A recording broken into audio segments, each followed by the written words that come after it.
Hey YouTube, League Turnover today. We have everything back on Great League, Ultra League, Master League. Of course, 85% of you will be playing the Great League. So what we're going to do, we're going to go over some rankings. We're going to go over some teams, including a couple people who are either already at, like I know some Homeslice at Legend. I forget if Accent is at Legend yet. We're going to go over some top content creators team because they are most viewed and you need to know what's out there. Okay, so for the Great League rankings, we had some shakeups. And as you can see with these little square things, if you go to the rankings, I kind of went over this. Some of these have editor scores now. So if you go to Credilli, which is number 2, you can go down to the editor score, which is the PVPOKE, and he goes, we'll give them scores and adjust the rankings based on that. So for example, Credilli, one of the most dominant Pokemon in the meta, Credilli uses his powerful Rock Tomb debuff to augment its bulk and outlast neutral matchups. Its typing and moveset help make it even more neutral, and it's the only grass typing in the meta. And so it's dominant, yada yada. Yeah. So it adjusts rankings based on that, which I think is actually a great thing because the way that the rankings usually work are even shield, one shield, even energy scenario, and it doesn't account for some of those things like that where it's just like, oh, but like, if you keep spamming these rock tombs into neutral matchups, you have that coverage and everything, it's just a strong Pokemon. So Corsola, Credilli, Gastrodon, yeah, those are 3 of the top meta Pokemon. You will see a million of those, so don't be surprised if you should probably think about building against that. Azumarill back up to number 4. With these like notes, I've seen a lot more adjustments in the rankings than we normally get mid-season. So Azumarill back up to number 4. Again, Azumarill, for those of you who have not been around for a while, Azumarill was the number 1 ranked Pokemon in GBL for 8 to 10 seasons straight. Just its bulk is insane. Marowak, spamming Mudslap user with the Rock Slide flyer coverage. Dusclops, yeah, bulky. Stunfisk, I don't love using Stunfisk, but I understand it, right? Not a lot of grass in the meta, which is one of your weaknesses. Ground is a great typing for the electric Pokemon, and you have coverage as electric yourself for the flyers, and you can cover flyers. So when you can cover like poison and electric and flying and everything in one Pokemon, I understand how strong it is. Bastion, Smackdown user, got buffed, just so bulky. Then you got a couple of your Dragon Breath users, right? Dragon Breath got a rework, so now these Pokemon are spamming a lot more, which really changes how you play these Pokemon, and they're overall strong. Corviknight, Gudra, Erquinid.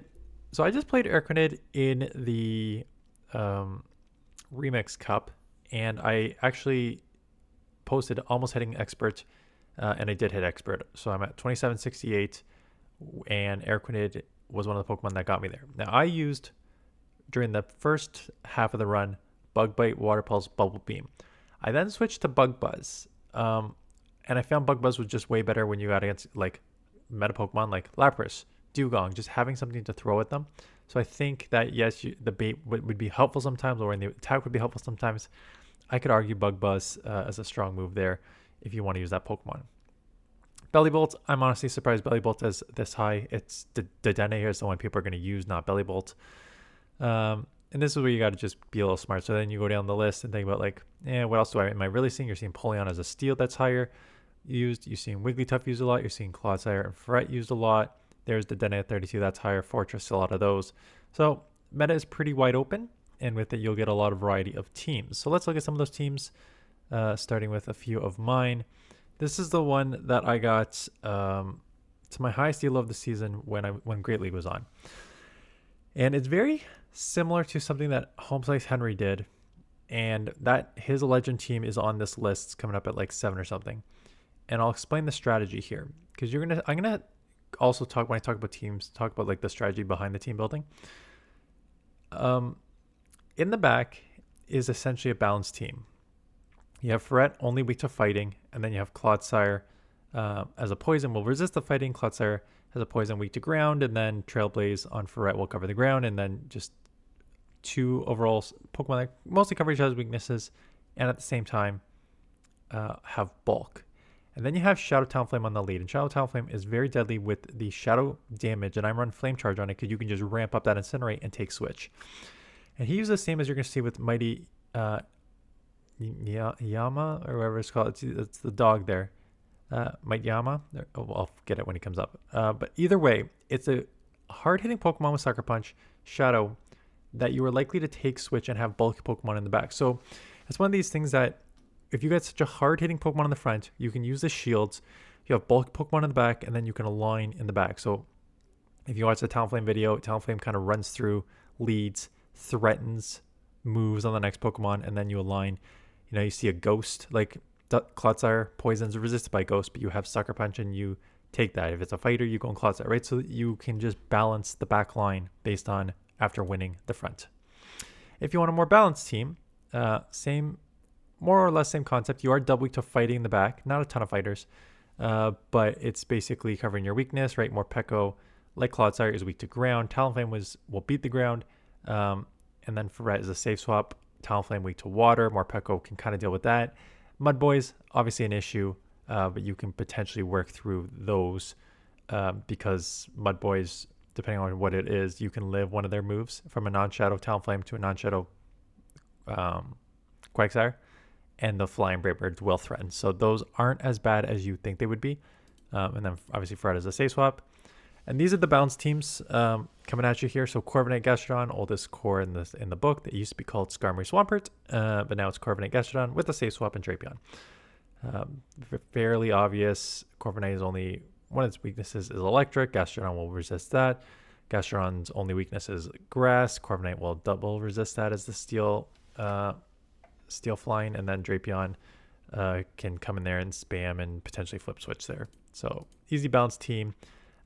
This is balanced too, but it's not in the right order. I usually put my safe swap Pokemon in the middle and the other one in the back. Although Togekiss can actually act as a safe swap, so don't shy away from Togekiss as a safe swap. But I think on this team, Bastiodon's going to be double weak to ground and double weak to fighting. So Togekiss as a flyer fairy is obviously the answer to those weaknesses. And Dusknoir is a very, very strong Pokemon, and I think Axon has Dusknoir as a safe swap too on one of his teams. And the reason Dusknoir is a very strong Pokemon is because the couple things that are going to cause it problems, so Dark, which resists the Ghost and hits super effective, and Normal typing, which double resists Ghosts, you have the Dynamic Punch, which hits super effective against both. So it is a very strong Pokemon that its sort of weaknesses and problems you have the Dynamic Punch cover move for, which makes it a very strong safe swap Pokemon that you can just kind of throw moves at almost anything. Corsola, Credilli, Blastoise, I used... so Corsola is the number 1 ranked Pokemon in the meta. Has Bulk, Astonish is a pretty hard-hitting move. Nightshade's a good move.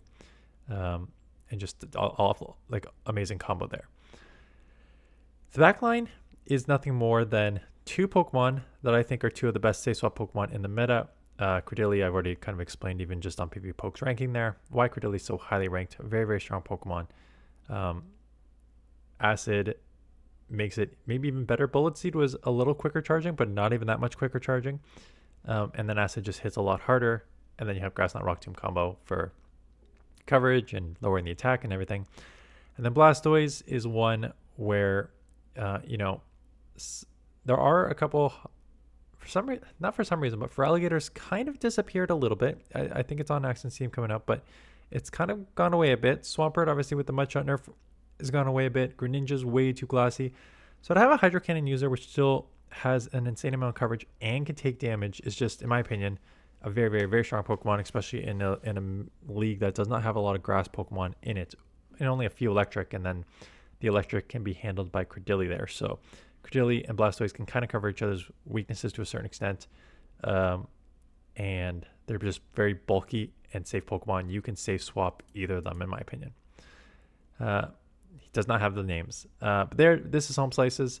Again, basically you have a very, very hard-hitting, more glossy, but hard-hitting Shut Up Pokemon with Sucker Punch, Stab, Sucker Punch, and Poison Fang, where you can just lower the defense and just go wild. And then you have alignment in the back.